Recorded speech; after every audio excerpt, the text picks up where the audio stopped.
Before he was called the devil, before he was called Satan, before he became the symbol of evil, he was called Lucifer, the morning star. This was not a nickname. It was a title of glory, a rank of honor, and a position of light in the courts of heaven. But how did the most radiant being ever created become the darkest force in the universe? To understand this, we must go back, before hell, before demons, before rebellion, to heaven itself. What does morning star mean? Lucifer comes from Latin.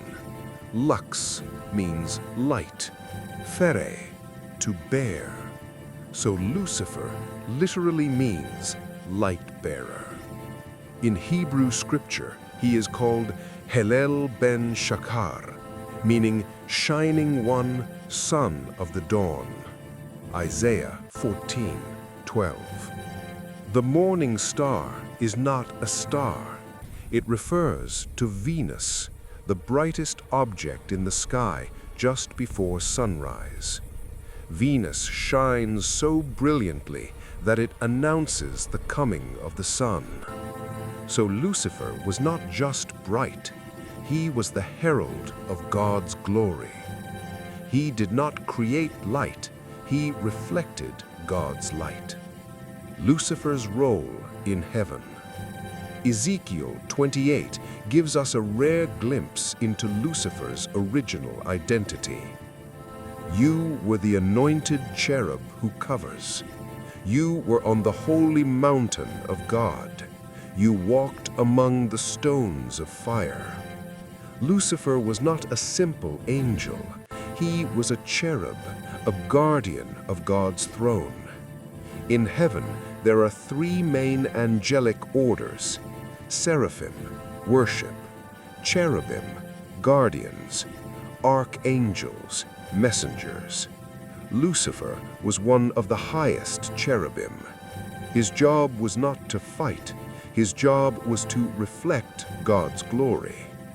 Ezekiel 28:12-13 says, "You were the seal of perfection, full of wisdom and perfect in beauty. Every precious stone was your covering." Lucifer was heaven's masterpiece. Some spiritual traditions and ancient Jewish writings teach that Lucifer was the director of heavenly worship, the one who orchestrated praise before God's throne.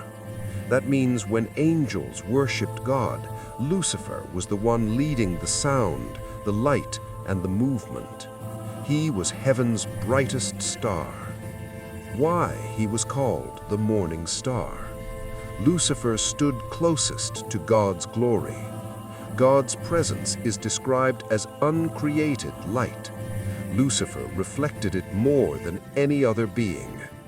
Just as Venus announces the sun, Lucifer announced the presence of God. He was heaven's living spotlight. That is why Isaiah calls him, "O morning star, son of the dawn." Lucifer was the most trusted, the most radiant, the most elevated of all angels. But light is dangerous when it begins to look at itself. The birth of pride. Ezekiel 28:17 says, "Your heart was lifted up because of your beauty. You corrupted your wisdom for the sake of your splendor." Lucifer didn't fall because he was evil. He fell because he became self-aware of his perfection. He did not want to reflect God anymore. He wanted to be God. Isaiah 14 reveals what Lucifer said inside his heart. "I will ascend into heaven. I will exalt my throne above the stars of God. I will be like the Most High." 5 times Lucifer says, "I will." This is where Satan was born, not in rebellion, but in ambition. War in heaven. Revelation 12 shows us the moment Lucifer became Satan. There was war in heaven. Michael and his angels fought against the dragon, and the dragon was cast down. Lucifer convinced 1/3 of the angels that he should rule, but you cannot overthrow the source of existence. Lucifer was stripped of his position, his authority, and his access to God's throne. The morning star fell from the sky, from light to darkness. Jesus himself said, "I saw Satan fall like lightning from heaven." Lucifer did not lose his intelligence. He did not lose his power.